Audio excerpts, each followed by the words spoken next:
Okay, well, this is Bubo, and he's called our Eurasian Eagle Owl. Okay, Bubo, you ready to go home? Okay, Bubo. On the count of 3. 1, 2, 3. Bubo, go home. He's flying home in slow motion. Oh, you were gonna go home, weren't you? Yeah, I saw that. Come on, Bubo. Yeah, I know it's a little windy.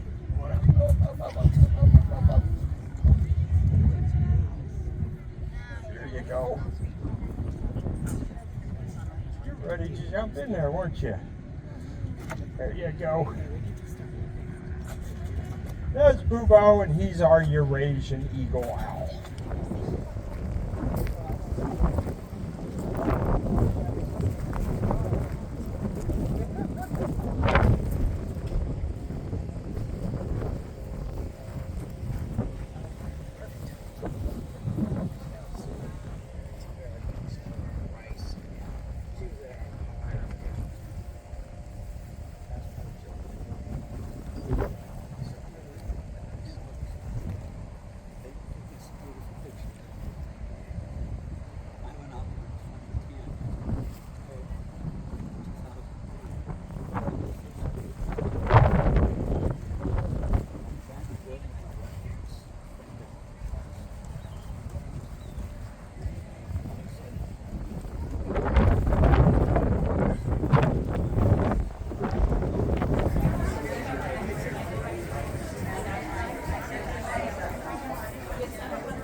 The bookmark is $8.99.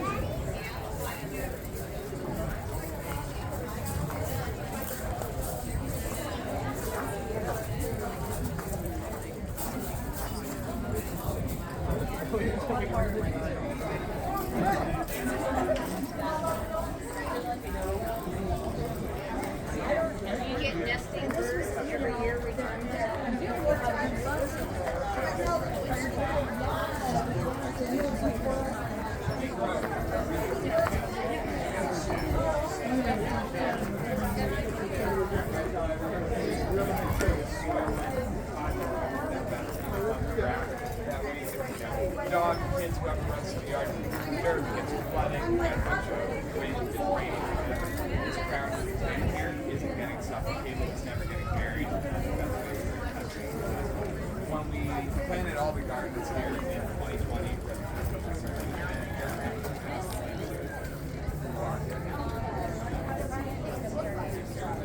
we lost a single plant entirely. Super easy to rotate. It's just Did you hear? Yeah, there was a little bit damage.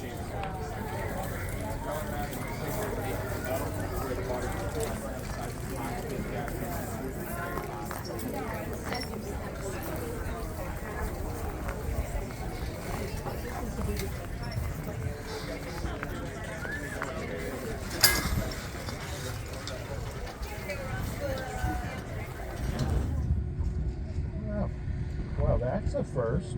Yeah. That's a first. Yeah. This is Zulu. It's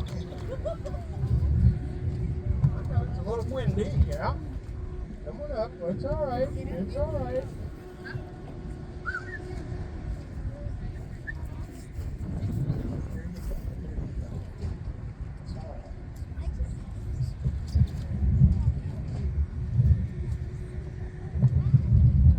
What thinks of the wind. When you see an eagle, you think of words such as majestic and noble. For they are the most majestic and noble of all of our nature, I do believe. You look into the eagle's eyes, and they can literally look right through you. Right? Yeah, I know. She used to, when I first was working her, she didn't like me at all. She'd do nothing more than try to bite me the whole time. I'd get her up, then she'd bail off the glove again, and we'd do that bungee jumping that she does. It doesn't hurt them at all. Some people might think, oh, the poor eagle. You have to remember that when these birds are hunting, oftentimes they're diving at over 100 miles an hour, crashing through the brush, grabbing onto prey that doesn't want to be caught. And there can be quite a struggle taking place. So doing the bungee jump is not rough on them at all. This is nothing for the birds. Come on up, come on up, come on up. I know. It's a little windy out here. I know. You're not used to the wind, are you?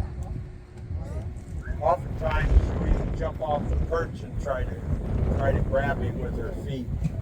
It's all a matter of time, patience, and training. And eventually she will bond with me and we'll be able to free fly her. Okay, that's all you had to do. I know.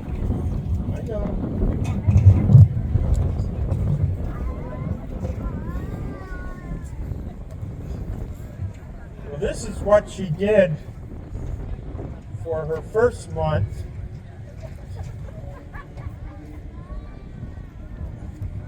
She wouldn't sit on the glove at all.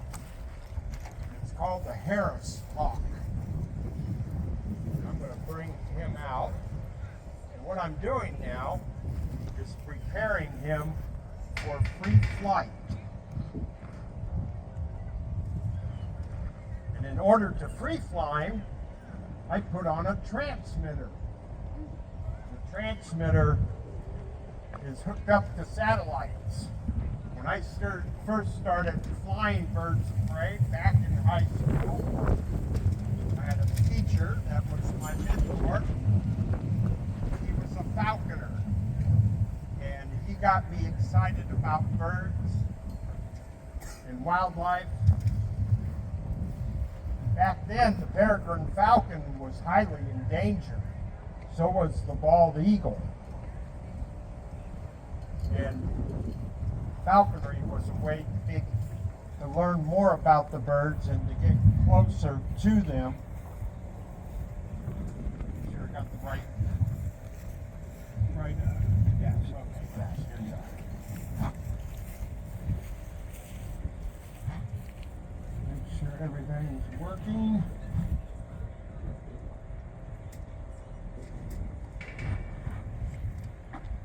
When I first started flying birds, the only way we could find our birds if they took off was to listen for the bells.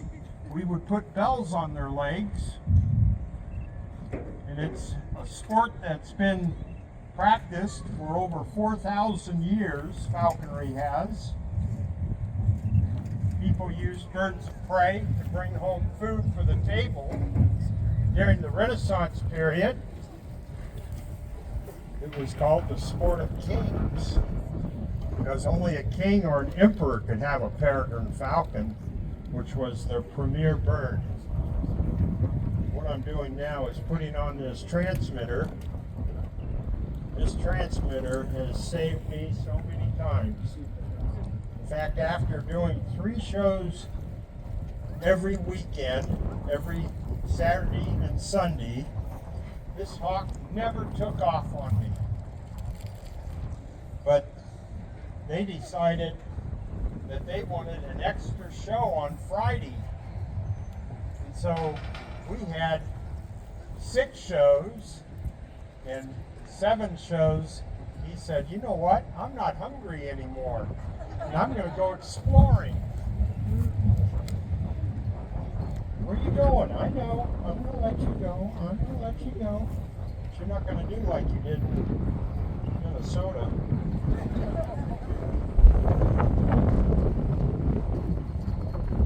Running through the neighborhood, so I can't go looking for you either. They love us. And I also feed they know this is an easy way to make a living. And he actually took off one other time. He's 3 years old now.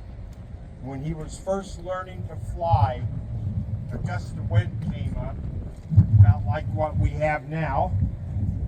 A gust of wind came up, and he ended up on top of one of the gift shops at the Renaissance Festival. And he'd never been higher than 5 feet before. He started looking around, and he started coming back to me. But when he got halfway there, another gust of wind.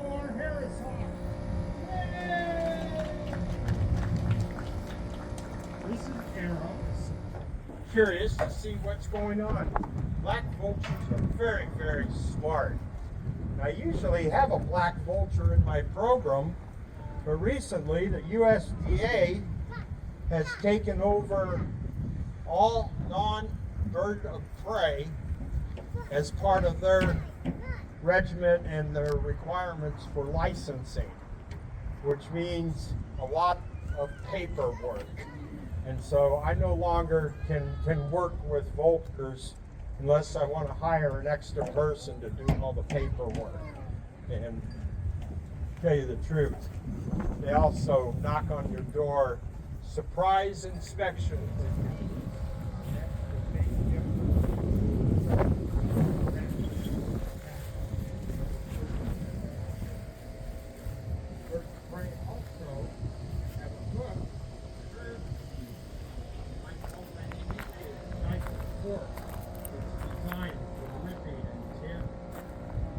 Birds of prey have excellent eyesight, about 8 times better than our eyesight. If you see a hawk soaring above the trees, they say you can see a rabbit up to a mile away. And birds of prey are one of the few predators that can see in color. Most predators are colorblind. They see in shades of black, white, and gray. He actually sees